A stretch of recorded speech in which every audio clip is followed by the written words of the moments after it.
नमस्कार दोस्तों, मैं अंकुर उपाध्याय स्वागत करता हूं आप सभी का आपके अपने YouTube channel share market analysis में।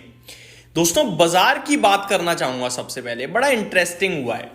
कल रात अमेरिका के बाजार पूरी तरीके से क्रैश होने के बाद हम सभी को यह लग रहा था कि कल भारतीय बाजार भी टूट जाएंगे, यानी कि आज, और हम गिरकर खुले भी। लेकिन गिरकर जितना खुले उसमें रिलीफ था इन्वेस्टर्स को कि उतना पैनिक नहीं है, और जहां खुले उसके बाद लगातार रिकवरी ही देखने को मिली है हमें।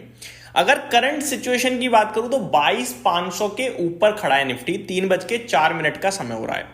मिड कैप इंडेक्स देखिए एक बार आप, 0.7% हरे निशान में है। ठीक है, जो सुबह करीब इतना ही नीचे था और आज उतना ही ऊपर है अभी। स्मॉल कैप इंडेक्स 0.8% डाउन है, सुबह करीब 2.5% तक टूट गया था ये।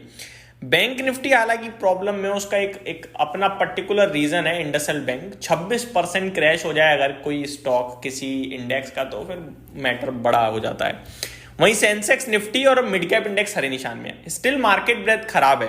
832 शेयर्स पॉजिटिव है, जिसके सामने अराउंड 1560 शेयर्स नेगेटिव है। तो पोर्टफोलियो तो डैमेज होगी। लेकिन आपने एक चीज नोटिस करी कि बाजार नीचे टिकने के लिए तैयार नहीं है, स्पेशली निफ्टी। कल भी ऐसा ही हुआ, आज भी ऐसा ही हुआ। अब मेरे लिए सबसे ज्यादा जरूरी बात पता है क्या है? जरूरी बात है फ्राइडे का ट्रेडिंग सेशन, बट फ्राइडे बाजार बंद है। तो मंडे का ट्रेडिंग सेशन, फ्राइडे बाजार होली के चलते बंद है दोस्तों, बता दूं। अब मैं ऐसा क्यों कह रहा हूं उसको बताना चाहता हूं।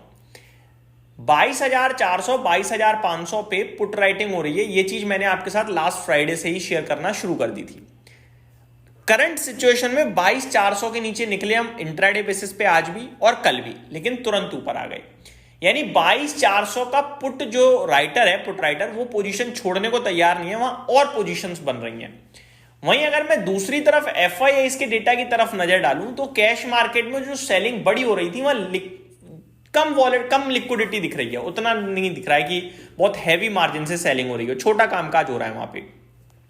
तो कम सेलिंग और नीचे सपोर्ट, ये बाजार को बार बार ऊपर खींच रहा है। क्या हम लोग स्ट्रेंथ दिखा रहे हैं? स्ट्रेंथ दिखा रहे हैं, लेकिन अभी कॉन्फिडेंस नहीं है। कॉन्फिडेंस इसलिए नहीं है, क्या पता ये सब जो हो रहा है ये केवल और केवल एक्सपायरी तक ही हो, एक्सपायरी के बाद वापस से सेलिंग आ जाए। इसलिए मैं थर्सडे के बाद एक ट्रेडिंग सेशन देखना चाहता हूं। अब थर्सडे तक तो 22,400 सपोर्ट के रूप में काम करेगा ऐसा लग रहा है, क्योंकि उसके ऊपर बार बार आ रहे हैं। आज भी लो हमने 22,314 का लगाया है और 22,500 खड़े हैं, तो सपोर्ट तो ले रहे हैं, ये क्लियर कट हो गया। तो थर्सडे को एक्सपायरी हो जाएगी, उसके बाद भी अगर हम इन लेवल्स को सपोर्ट दे पाते हैं, रिस्पेक्ट देते हैं, तो ये बड़ी बात होगी। भारतीय बाजार दोस्तों नहीं गिरने के पीछे रीजन ये है कि जो कुछ हुआ है अमेरिका में कल, वो उनकी अपनी प्रॉब्लम थी, और इसके बारे में बात नहीं करूंगा, ऑलरेडी कर चुका हूं।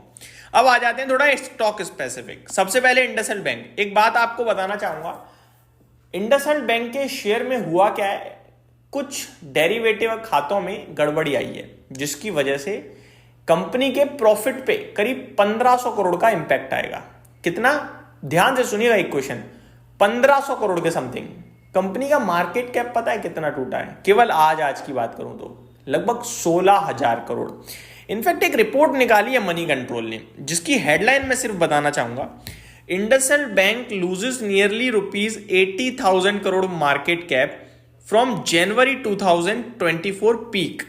2024 के पीक से देखोगे तो 80,000 करोड़ का मार्केट कैप लूज हो गया है इस कंपनी का। और अगर आज की बात करूं तो करीब 16,000 करोड़ का। आज खबर क्या आती कि भैया 1,500 करोड़ के करीब का घाटा आ सकता है प्रॉफिट्स में, जिसके चलते कितना मार्केट कैप गया? 16,000 करोड़। आप कहोगे भाई ये तो ओवर रिएक्शन हो गया। दोस्तों, ये कीमत है भरोसे की, ट्रस्ट की। ट्रस्ट टूट जाता है कभी कभार कंपनी से, और फिर ये सब होता है। अब ये ट्रस्ट उठ रहा है बड़े इन्वेस्टर्स का, जो कह रहे हैं यार ये तो हर 3-4 साल में कोई ना कोई पंगा डाल देती है बैंक। पहले भी याद है आपको, स्टॉक 1200-1400 से 300 रुपए हुआ, जैसे तैसे दोबारा 1415 पहुंचा, अब फिर से देख लो आप 650 खड़ा है। हर 3-4 साल में एक कंपनी कोई ना कोई घोटाला पेल देती है। हालांकि ये कोई घोटाला नहीं है, ये अकाउंटिंग गलती है, बट कैसे कर सकते हो आप इतने बड़े लेवल पे होकर? और यही चीज बाजार का ना भरोसा तोड़ रही है, और इसीलिए शेयर टूटा है। तो कोई पूछे ना भरोसे की कीमत क्या है, वो एक अरशद मेहता स्कीम में डायलॉग भी था कि trust is very cheap, people can't afford it, है ना। तो वही वाली बात है कि ये बहुत ही ज्यादा प्राइसलेस चीज होती है। अब आप देख सकते हो इम्पैक्ट, लॉस कितना है, मार्केट कैप कितना चला गया। तो ये चीजें होती हैं दोस्तों छोटी छोटी, जो आपको समझनी चाहिए। आगे बढ़ते हैं कुछ और स्टॉक्स की तरफ। तो स्टॉक्स की बात करें, आज के टॉप गेनर में टाटा कॉम का नाम है। रिपोर्ट्स आई हैं कुछ बड़ी पॉजिटिव, जिसके चलते कूद रहा है।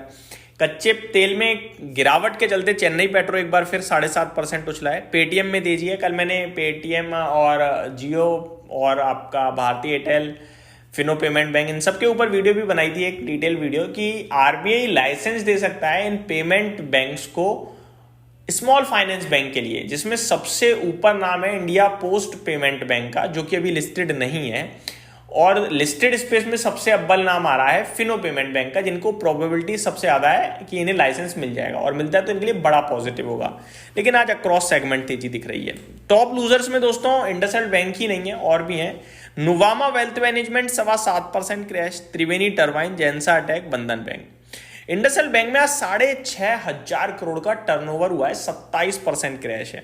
लेट्स सी इसमें कितनी डिलीवरी आती है, या तो सारी सेलिंग आई है, वो पता चलेगा हमें कल, या फिर बाजार बंद होने के बाद भी। बीएससी में 2600 करोड़ का टर्नओवर है, 5% क्रैश।